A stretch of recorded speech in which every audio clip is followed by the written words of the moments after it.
আসসালামু আলাইকুম। আজকে আমি আপনাদেরকে আমার নিজের হাতে নুডলস বানানো রান্না করে দেখাবো। প্রথমে নুডলসটা রান্না করার জন্য নিয়েছি কিছু গাজর কুচি, কিছু পেঁয়াজ কুচি, কিছু টমেটো কুচি, কিছু সিম কুচি, কিছু ধনিয়া পাতা কুচি আর কিছু কাঁচামরিচ। সাথে নিয়েছি কিছু মাংস আর একটি ডিম। এখন আমি চুলাতে একটি কড়াই বসিয়ে দিয়েছি। কড়াইতে তেল দিয়ে একটি ডিম দিয়ে দিয়েছি। এখন ডিমটা ভেজে নিচ্ছি। ডিমটা ভাজা হয়ে গেছে। এখন আমি কড়াইটা বসিয়ে দিয়েছি। এখন আবার কিছু তেল দিয়ে দিয়েছি। এখন মাংসগুলো দিয়ে দিয়েছি। মাংসগুলো নেড়ে ছেড়ে কিছুক্ষণ ভেজে নিব। কিছুক্ষণ ভাজা হলে দিয়ে দিব পেঁয়াজ কুচি। তারপরে দিয়ে দিব স্বাদ মতো লবণ। লবণ দিয়ে পেঁয়াজটা আর মাংসটা কিছুক্ষণ ভেজে নিব।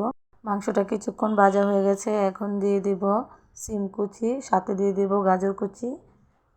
এখন একটু নেড়ে নিব। এখানে চাইলে আপনারা আরও কিছু সবজি অ্যাড করতে পারেন। আমার হাতের কাছে যা সবজি ছিল তাই আমি ব্যবহার করেছি। সবজিগুলো কিছুক্ষণ ভেজে নিয়েছি। তারপরে এখন দিয়ে দিয়েছি টমেটো কুচি। এখন দিয়ে দিব টমেটোর সস।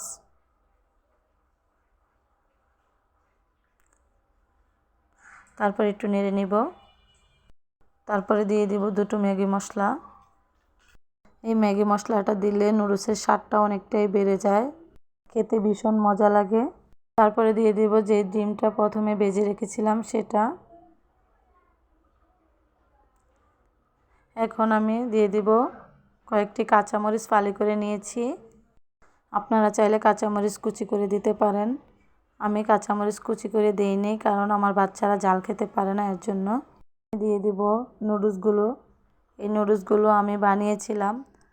আপনারা যদি এই নুডলসটা বানাতে চান তাহলে আমার পেজ থেকে দেখে নেবেন। আমার পেজে নুডলসটা দেওয়া আছে, কষ্ট করে দেখে নেবেন। হাতে বানানো নুডলসটা যে এত মজা বলার মতো না। এখন 2 মিনিটের মতো নুডলসটা নেড়েচেড়ে ভেজে নিয়েছি। তারপরে দিয়ে দিয়েছি ধনিয়া পাতা কুচি। ধনিয়া পাতা কুচি দিয়ে আমি 1 মিনিটের মতো নেড়েচেড়ে চুলা থেকে উঠিয়ে নিব। এখন আমি একটা প্লেটে পরিবেশন করে নিয়েছি। এই নুডলসটা খেতে ভীষণ মজা হয়েছিল।